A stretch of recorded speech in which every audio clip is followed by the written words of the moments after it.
Hey, welcome to another edition of EdTalks. And I have another friend with me, Shikha, Uberoi, Bajpai. All right. Welcome, Shikha. Thank you. Thank you very much, Ed. Happy to be here. Yeah, this is going to be a lot of fun. You're the co-founder, I love that, co-founder of a company called DTX Plus. I want to get into that. But you're also a big time, have been all your adult life, champion for female empowerment, whether it's in sport or in profession, right? As leaders and things like that. And you are a great example for women, but also men. But I know that your particular emphasis on women and the whole sport thing. How did the whole sport part of it come up? Great. Thank you. I really appreciate that kind introduction and recognizing what I stand for. Sports came about mostly through my father, Mahesh. He grew up in India and he was very driven to ensure that all his five daughters had an opportunity to excel in sports and academics together. That's not something that's done in India even still date till date. I mean, there has been a lot of change, but you have to choose one or the other. And we come from the value system that they actually help each other,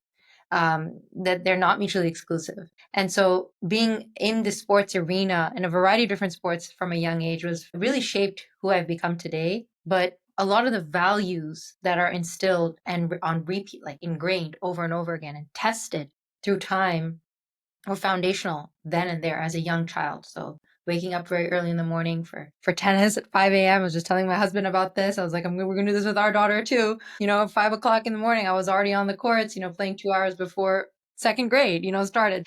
These are the kinds of examples of values that you pick up from a young age playing sports. Tennis was really the main one for us. Yeah, Yeah. and you went on to excel, and you were on the WTA, and you were on the circuit. You were the number one ranked Indian, right, for tennis, and you did really well. And you even played Venus Williams. How was that like? Yeah. You Yes, I remember? did. Actually, yes, I wish it was. I wish it was a better story, the better outcome that went my way, but it did not in that moment. Playing tennis has been a privilege. I mean, I think that to get to play a game for a living is nothing short of a privilege. So I got to do that as my first career, being top 100 in the world. And representing India is forever one of the greatest honors I'll have. Playing on big stages like playing Venus, in the second round of the U.S. Open was fun. I love it. I miss it. I really wanted to win that match, so it's kind of bittersweet. It's nice. It was great to be there, but I wanted to win. Yeah, I feel like someone though. It's okay to lose to the eventual. Yeah. You were ahead. Thanks. You were ahead 4-1 in the first set. Yeah, that's why it's extra hard. I was up 4-1, then I was up 5-4, and then we can end the match there. I mean, the beauty with like videos is that you can just stop and then end. So that's where I've kind of stopped the match mentally. So in a way, I Yeah, kind of win. so cool. And from there, you went on. You had your own reality game show, like TV show, right? Yeah. Yeah. Yes. Tell us about that. That's pretty interesting. Yeah. Sure. So I retired from the WTA tour and went back and finished my undergrad at Princeton. I did my freshman year there, 2000, 2001, but then took the decade off to play tennis and then went back on the premise of how do I use everything I've learned and who I've become to move the needle of humanity forward? How do I drive impact? How can I do that? And how can I do that with large mediums that can drive change swiftly? And so I wanted to, and I did, end up creating a television series that finds, funds, and features real change makers. And social entrepreneurship is what we call those makers today. That was something that I really gravitated towards. I took this phenomenal class at Princeton, and it was like hand to glove. I was like, oh my God, this is me. I'm a social entrepreneur. And I wrote my thesis on this TV series. Princeton requires you to write a thesis as an undergrad, and went on to launch that show. And, we deployed almost $500,000 in deal flow. I had 9 out of 12 of India's top best social entrepreneurs walk away with something, right? With some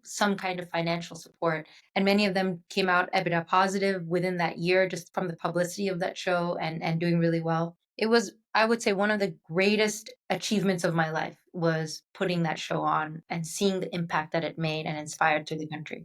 That's Yeah. cool.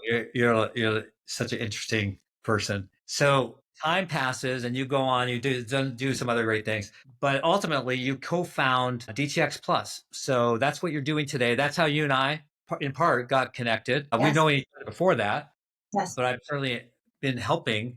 And so tell us about DTX Plus. Sure. DTX Plus, in one sentence, is a conversational AI companion we call Carrie, right? Carrie is the AI that works with patients. She's a relationship based, companionship based experience for patients for care management and coordination. And we are specifically targeting chronic disease patients. They're a concentrated set of patients that drive up to sometimes 70% of total cost of care that we as Americans all end up paying for as well. This particular demographic of the United States and then eventually globally are very near and dear to me because as an American, as an Indian American, we're standing on the shoulders of those that are in that 65-year plus. And unfortunately, I feel, and I think stats say they are neglected. They are overwhelmed by chronic disease. They're lonely and they need help. And as I did with the real deal, utilizing a medium to create responsible and large sweeping change like television, we could do that with AI. And so being able to offer companionship when there is a loneliness epidemic, when people are feeling overwhelmed with the onslaught of chronic disease that they have, don't know what support is out there, being a bridge to a very overstrained system of health that we have is a powerful moment for us to address patients and patients first. I think in all of my endeavors operate with a lot of empathy.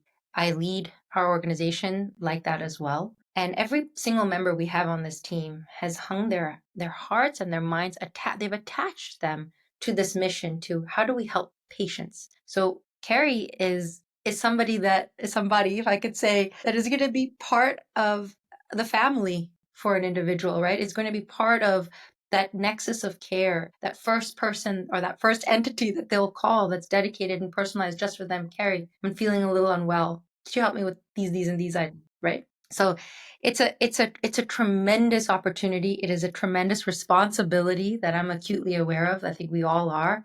But we feel that power. This is the opportunity to drive that change that we all want. So very, very exciting. Yeah. Yeah.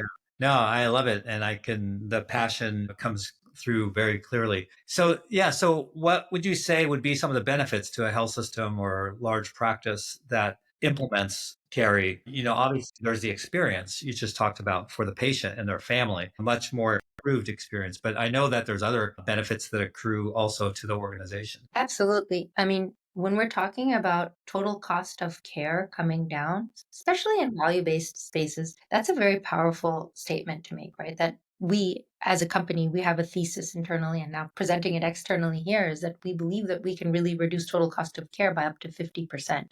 That's a big statement.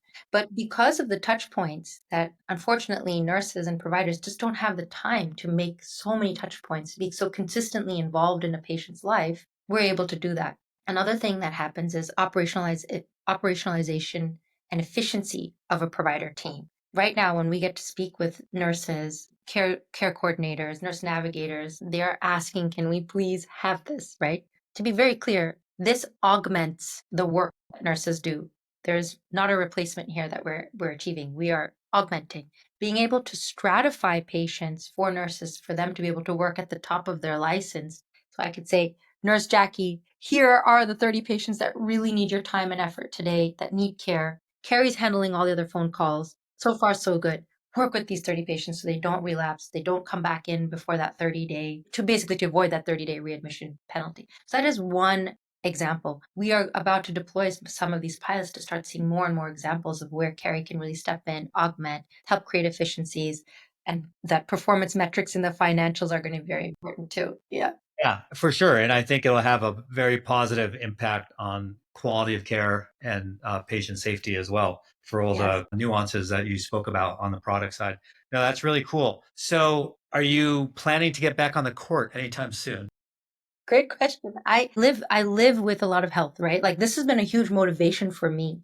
Being a professional athlete, I have been so on my health. I had to know every single thing that was going on in my body, and I still live that way. And I kind of took that for granted. And coming out into the real world after the tennis tour, you realize people are pretty sloppy with their health, right? So to be able to enable that through Carrie is very powerful, but I also have to walk the talk, right? So what I'm doing these days is I'm playing pickleball. So I know some tennis players out there are going to be a little like upset Right. or happy, but I have been playing some pickleball.